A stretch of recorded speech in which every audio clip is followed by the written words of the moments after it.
Hi guys, it's Mike here. I'm back with part 2, the assembly of the mermaid and sea reef animals card. And here it is again. And it's actually part 1, the coloring was part 2 and 3, and this is 4. So I did quite a bit of editing just to put them all together. And you can see this is Mariana design, fish in the reef and mermaids. And I stamped it all on Crafter's Companion paper I showed you before, and I let the scanner cut them out, and you can see that in part 2 because of all those intricate details. I was quite worried. But yeah, so I cut them first and colored them later. And I'm going to do the background now, which is just on my normal digital copy paper from Canon. And I'm using Mermaid Lagoon and Antique Linen. And I show you, if you do this little bit, you think, oh, I have this sticky border strip still on the post-it. But then you don't have the other side because it's too small and you rip it. So you can't use it to mask off the seabed. So, because, you know, it won't fit. So what I actually do is just tear it somewhere in the middle and use a bit of one side is still sticky, of course, because that's so I use that sticky bit, and the other one will match the tear line perfectly, but you will stick it down with some scotch tape. It's no biggie. I just wanted to show you that if you want to make it continuous and make it match up, you can't use that little border unless you have those total full stickiness post-it thingies, which I can't find anywhere, nor online nor in the shops. So I'm a bit sad. I saw them on Simon Says Stamp, but it seems ridiculous to have to let them come from America actually. And they're quite expensive because you have to buy a whole pack of them, and they will last you a whole life, I think.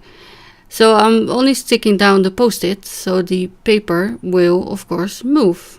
So I'm masking off the back, and that will stick it down, but I'm still holding it with my hand so it doesn't shift. As you can see, it wants to move. And this is at twice the speed of my normal work tempo. It looks faster, but it's not. I promise you, it's only twice. And first of all, maybe I'll just do the bottom and then fade it out till the top. But I'm gonna need all the room for all these characters that I'm coloring. So instead I switched to Salty Ocean, which is a little bit lighter, and to make the top of the ocean, sea, reef, I don't know, it's called Fish in the Reef. That one stamp set, I like it. There was also lent to me from my craft store, which is Hobby Voordelig in Delft, and so I can make them examples for the shops, and I kind of like it. I might buy them in the end, I'm not sure, because I also really like the My Favorite Things mermaid that's coming out. So yeah, I can only buy one. I already have the Lawn Fawn mermaid for you. What's it called? Yeah. Those are really small, and I like my characters to be bigger for coloring. So Salty Ocean. And it looks a little bit uneven, but when it dries it will even out, and then I'm gonna, you know, I want to say spritz, but I'm not. I'm gonna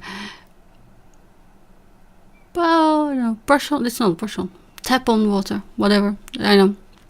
Make droplets in the sea to make it look a bit like it's air bubbles, or maybe a little bit of texture in the sea. You know those fish tanks that have those air bubbles that come out of a treasure chest? They should have had a treasure chest in their stamp set.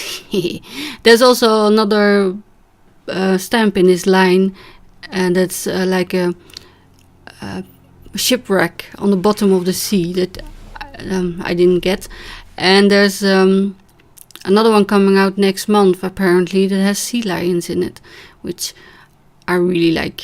I only saw the picture, but I think I might need that one. So the ink blending panel I will put to one side to dry, and I'm gonna color it with the Spectrum Noirs, and you can find that in the other video I'm uploading after this one. Might take an hour or two before it's available, but it's coming. And I'm placing all my little bits and bobs, and as you can see the colors on the bra from the mermaid, and on this one on the rocks on the bottom of this sea fern and the sea stars, they're all a bit the same, so it all matches, and it doesn't. And the turtle also, his legs are the same color brown, just so it doesn't get too Technicolor garish like. And at first I thought I wanted to tuck the sea turtle behind, but the structure is not open, so you should be able to see him, and you don't, so I'm not tucking him behind. I thought about spritzing the sea with the shimmer spray, but I forgot. And if I do it now, everything will be shimmery, but there's the mermaid tail is shimmery, and I kind of like that. So the bottom is open because there's no sentiment in the set, and I have a few sea sentiments like hoping to see you soon, waving hello, and the ones from L'Enfant, but because I'm making it for the shop, they have to be available in her shop and also be current. So I'm leaving it blank, and I will ask them what they want. But yeah. It's not really up to me sometimes.